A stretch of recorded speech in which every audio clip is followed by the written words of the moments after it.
என் தெய்வமே என்ன நம்பலைங்கும் போது இனி இந்த உலகத்துல என்னை யார் நம்புவாங்க? யார் நம்புவாங்க? நான் நம்புறேன்மா, நான் நம்புறேன்.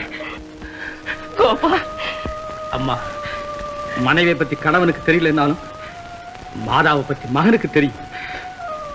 கணவனுக்கு மனைவி ஒரு சேவகி, ஆனா மகனுக்கோ மாதா ஒரு பக்தி பீடம், பாச கோயில். அந்த கோயில்ல குடிகொண்டிருக்கிற அன்பும் அமைதியும் எப்படிப்பட்டதுன்னு எனக்கு தெரியும்.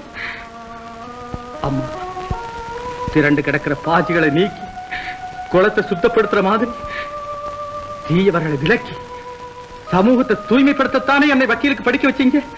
அப்படிப்பட்ட பொது சேவைக்காக சட்டத்தை படிச்ச எனக்கு அந்த சட்டத்தாலேயே என் தாயின் புனிதத்தன்மை நிலைநாட்ட சந்தர்ப்பம் கிடைச்சதுக்காக நான் சந்தோஷப்படுறேம்மா, ரொம்ப சந்தோஷப்படுறேன்.